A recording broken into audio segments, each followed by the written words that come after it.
bonjour Madame Bilot. Bonjour. Donc nous faisons le bilan de mi-mandat. Quelle est la réalisation ou la chose dont vous êtes le plus fier de ces 4 premières années à la région?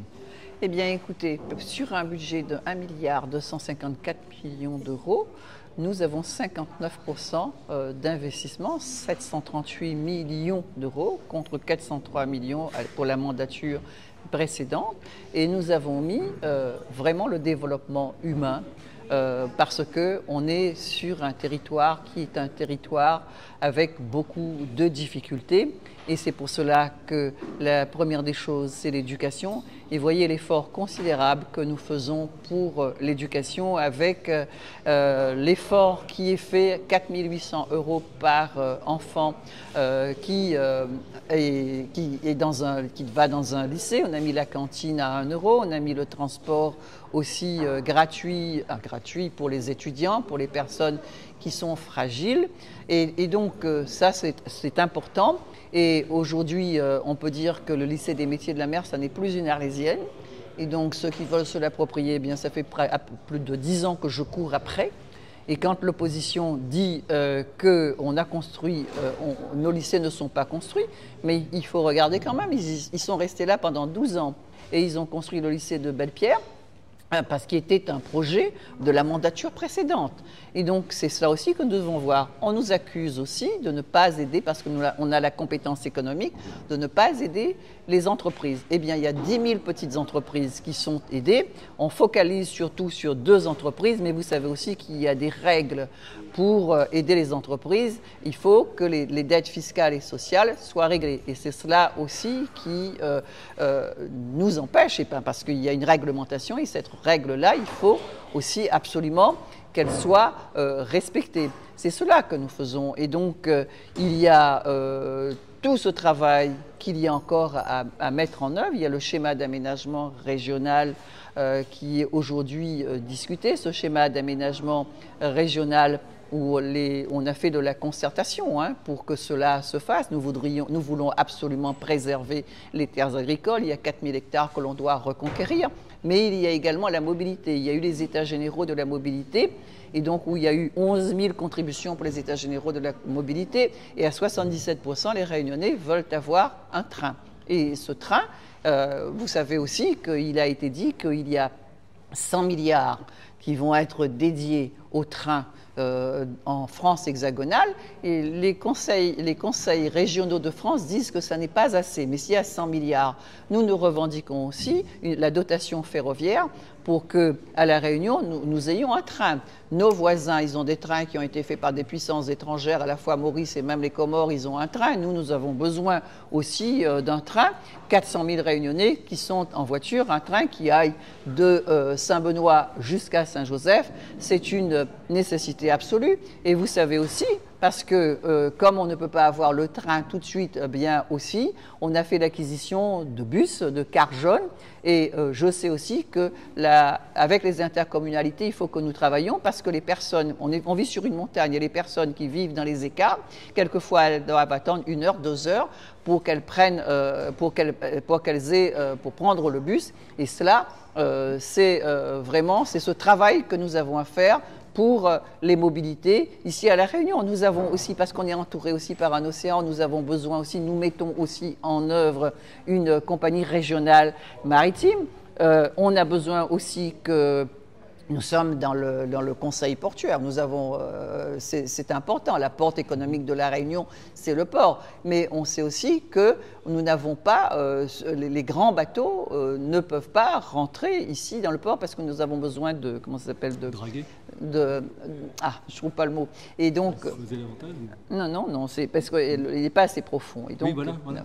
Et donc, on a besoin qu'il y ait des travaux. C'est vrai qu'au regard du Havre ou bien d'autres grandes infrastructures portuaires dans l'Hexagone, et donc notre infrastructure, nous sommes une île, et donc on fait, les grandes compagnies maritimes, CMA, CGM et les autres, ils font du transbordement là-bas à l'île Maurice, et puis ça achève aussi pour la cherté de la vie, eh bien, et ça renchérit encore les marchandises ici à La Réunion, et c'est pour cela que l'on a besoin de travailler aussi sur ces dossiers. C'est indispensable que l'on travaille là-dessus.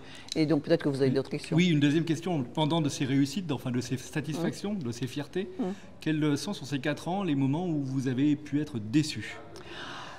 Eh bien, nous avons aussi à résoudre le problème de la nouvelle route du littoral. Et donc, on a eu des demandes extravagantes des entreprises.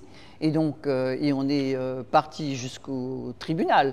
Et donc, le tribunal nous a donné raison. Il y a appel, il y a des appels, et il y a un appel. Et donc, on a été déçus parce que nous avons à La Réunion, pour les contrats aidés, on a une population pauvre, et ces contrats aidés, vous avez vu les volte-face de ce gouvernement.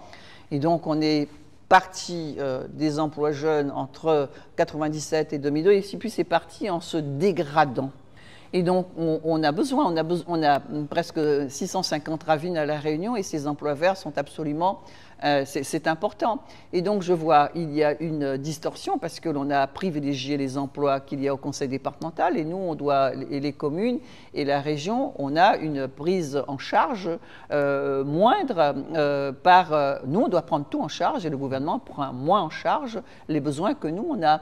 Et donc, ça, c'est une grande déception. Ce qui nous déçoit aussi, c'est la politique, bien sûr. La grande déception, c'est ce gouvernement qui fait tout de travers, et qui, pour les services publics sont vraiment en panne à La Réunion, que ce soit le service public de l'éducation, que ce soit le service public de la santé, le service public des finances. Et donc tout cela, c'est une mauvaise politique qui est faite en France, et on nous demande de contribuer dans les 40 milliards qu'ils ont besoin de trouver. Nous, on a demandé à ce que les Outre-mer soient exemptés de cette charge que l'on veut encore faire peser sur nous. Nous avons autre chose à faire que de venir en aide à cela. Et puis là aussi, c'est le problème qu'ils taxent les riches, mais qu'ils ne taxent pas les régions les plus pauvres. Et la nôtre est une région pauvre. Je pensais plus à une autocritique que vous pourriez faire sur votre propre gestion. Qu'est-ce qu'il y a à améliorer sur les... Bien sûr qu'il y a beaucoup de choses à améliorer. Notamment, je souhaite vraiment que les conseillers régionaux ils soient plus assidus dans les commissions pour faire plus et mieux de propositions. Et donc, c'est aussi cela. Et puis, les dossiers sont vraiment trop ardus, trop longs à traiter.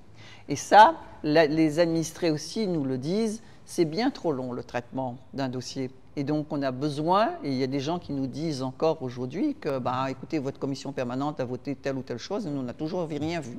Et donc c'est cela, moi je reçois sur mon mail ces choses-là. Et donc il y a besoin d'améliorer et de donner plus, d'expliquer mieux, qu'il y ait plus de proximité, et que l'on comprenne aussi, par exemple, pour les crédits européens. Et donc les gens, ce sont des dossiers, les gens renoncent. Et donc là, il faut que l'on travaille plus, c'est mieux que l'on fasse plus de pédagogie. Ça apparaît vraiment inaccessible, un certain nombre de dossiers. Dis-moi, il ne fait pas, il ne gagne pas, il n'y arrivera pas à faire ça. Et donc c'est à nous aussi d'avoir peut-être un peu plus de proximité, d'avoir un peu plus de pédagogie vis-à-vis de la population, parce qu'on ne comprend pas. Quand je vous ai parlé tout à l'heure des petites entreprises, et puis on met l'accent sur 2 ou 3 entreprises que l'on a aidées. Et donc, moi, ce qui aussi me déçoit, c'est que l'on a besoin que les entreprises réunionnaises, qu'il y ait ce patriotisme économique. Et donc, on a vu ce patriotisme économique lorsqu'il y a eu Air Austral, mais il faudrait pour d'autres choses aussi que l'on ignore. Vous voyez, ça arrive comme un cheveu sur la soupe, et on nous dit que les brasseries de Bourbon, c'est Coca-Cola, eh bien, ils auront pu. Et donc là, il faut qu'il y ait une vigilance extrême. Nous, on l'a appris le jour. Et donc là-dessus aussi, on a besoin d'être aussi plus vigilant. On a besoin aussi de faire en sorte aussi que, parce qu'il y a de l'argent à La Réunion, ceux qui n'ont pas d'argent, le porte-monnaie, les flaques, on en a un bon peu, mais ça en a de l'argent, on en a de l'argent aussi. Il faudrait vraiment qu'il y ait vraiment ce partage, et puis que l'on n'attende pas lorsqu'il y a eu Run Market, par exemple, et que IBL a pris. Et donc on a eu plein de rencontres, tout le monde attendait que le fruit tombe à terre. Et donc là, il faudrait aussi qu'il y ait beaucoup plus de courage. Le courage, il doit être partagé par eux-mêmes, par nous-mêmes. Et donc là-dessus, moi, je déplore aussi qu'il y ait des entreprises à La Réunion qui ont fait beaucoup d'argent et qui attendent pour vendre à des entreprises extérieures. Parce que je connais une chef d'entreprise qui me dit qu'elle, elle a pris soin, elle a vendu moins cher, mais elle a pris soin de vendre un local. Et donc, c'est aussi cela. Il faut vraiment, hein, qu'est-ce qui nous restera après qu'on dit moi, je veux bien aussi parler notamment d'Air Austral. C'est une compagnie régionale. Et donc, qu'est-ce que l'on veut? Qu'est-ce qu'on aurait voulu faire? Qu'on s'adosse à Corsair, qui a plein de problèmes avec l'Europe. Hein. Et donc, nous, on a fait appel au patriotisme économique. Et c'est juste, nous attendons le moment pour que Air Austral vole de ses propres ailes et que nous n'ayons plus à subvenir aussi aux besoins qu'Air Austral peut avoir. C'est pareil pour la SAPMER. Et donc, la SAPMER, qu'est-ce qu'on aurait voulu que ça soit IBL ou je ne sais pas qui achète et que ça ne reste pas une entreprise réunionnaise. Vous savez, moi, j'ai visité, la SAPMER. On peut dire tout ce que l'on veut pour son propriétaire, son ancien propriétaire. Hein. On dit ce qu'on veut. Mais moi, ce que je vois, c'est que je vois de jeunes portois qui commandent ces bateaux, qui travaillent sur ces navires. C'est aussi cela que l'on doit voir. Il y a des Réunionnais qui travaillent là-dessus et qui, moi, je trouve ça formidable. Et donc, là-dessus aussi, il nous manque aussi, ce qui nous manque, c'est de la pédagogie, puis d'aller vers. Et ma dernière question porte sur le bilan politique. Quand vous avez été élu en 2021, entre les deux tours, s'était faite une union de la gauche. Quel est aujourd'hui l'état de cette union? Celle que vous voyez, moi j'espère, la gauche divisée, elle ne gagne rien. Et donc la gauche, il faut qu'elle soit unie pour gagner des élections. Et il y a bien de grands hommes et de personnes importantes qui se sont ingéniés à rassembler la gauche. Il faut toujours s'ingénier à rassembler la gauche, les progressistes. Nous vivons une époque aujourd'hui qui est extrêmement compliquée, extrêmement difficile, où gagnent les idées d'extrême droite. Et la Réunion est bien placée pour le savoir. On a fait élire dans un pays qui connaît toujours le colonialisme, qui a connu l'esclavage, l'engagisme, et que l'on ait élu un député d'extrême droite. On a oublié aussi l'histoire de ce pays. C'est vraiment malheureux. Et que ce qui est professé, c'est vraiment ce que l'extrême droite professe, et ce sont les inégalités, et c'est le racisme. On fait comme si il n'y a pas de racisme, on n'a qu'à voir. Il y a une députée qui siège à l'Assemblée nationale et qui a écrit dans un journal où ils disent que nous sommes des singes. Et que les personnes comme nous nous sommes colorés et que nous sommes des singes, nous sommes des babouins, elle l'a dit. Et donc, ça n'a jamais été démenti par la chef, par Marine Le Pen, et nous avons besoin de nous rassembler. Diviser, c'est vraiment faire perdre le peuple, faire perdre aussi la population de la Réunion, tout ce qu'elle a engrangé auparavant, tout ce qu'elle a eu au prix vraiment de grands combats. Hein, parce que là, moi je vois bien, il y a eu un rassemblement de la droite, et pour dire la départementalisation, etc. Mais vous savez, la départementalisation, ça date de 1932, où il y a des cheminots, parce qu'ils étaient vraiment dans une misère atroce, des cheminots du port, et ils ont manifesté pour avoir les mêmes droits que les autres départements en France. Ensuite, vous savez comment que ça s'est fait. Lorsqu'il y a eu le premier vote en 1945, les femmes ont voté pour la première fois, et donc la droite était contre. Et donc aujourd'hui, ce sont des espercuits. Quand il y a des manifestations pour les droits des travailleurs, eh bien, ces travailleurs qui manifestent, eh bien, on les envoie en prison. Moi, la dernière manifestation, la grande manifestation pour l'égalité du RMI, janvier 1997, et il y avait 5000 personnes devant la préfecture, il pleuvait comme vache qui pisse, et donc on a été chargé par la police, on n'a jamais vu une personne à droite pour l'égalité du RMI. Et là, quand on dit le RSA, c'est une déclinaison du RMI. Est-ce qu'on s'est battu pour ce RMI égal? Jamais. Est-ce qu'on s'est battu pour les allocations familiales? Jamais. Est-ce qu'on s'est battu pour un SMIC égal? Jamais. Au contraire, on allait en prison. Ceux qui se battaient, ceux qui manifestaient, moi j'étais dans ces manifestations pour les droits des travailleurs. Et donc ceux qui parlent aujourd'hui, ces espercuits, et donc vraiment, ils ressemblent aux cavaliers de l'Apocalypse, à prévoir je ne sais quoi. Et comment cette union que vous appelez de vos voeux, vous dites la gauche désunie, elle perd, la gauche unie, elle gagne. Comment elle pourrait se mettre en œuvre d'ici les municipales à venir? Eh bien, il faut que cela soit. Il ne faut pas que l'on pense à sa personne, parce que notre personne n'est rien du tout. Mais ce à quoi il faut penser, c'est à la population de la Réunion qui souffre aujourd'hui. On se divise pour sa propre gouverne personnelle. On n'est pas grand-chose, hein, et demain on n'est plus. Et donc là, il faut vraiment se rassembler, chacun pense à sa personne. Et donc, moi, je ne pense pas à ma personne. Et donc, ça fait très longtemps que je milite, et puis que ça, c'est vraiment s'enterrer, hein, se mettre au fond d'un trou, que de dire que l'on est divisé, que c'est moi le meilleur, c'est moi la meilleure, etc. On n'est jamais les meilleurs. Et la gauche, il faut qu'elle soit rassemblée. On a bien vu à chaque fois qu'elle est divisée. Regardez la bataille qu'il y a dans l'Hexagone avec toute la bande qui est en train de se tirer. Et la droite, dans un sens, c'est l'extrême droite qui va l'emporter. Donc ça n'est pas ce que nous voulons. Hein. Merci.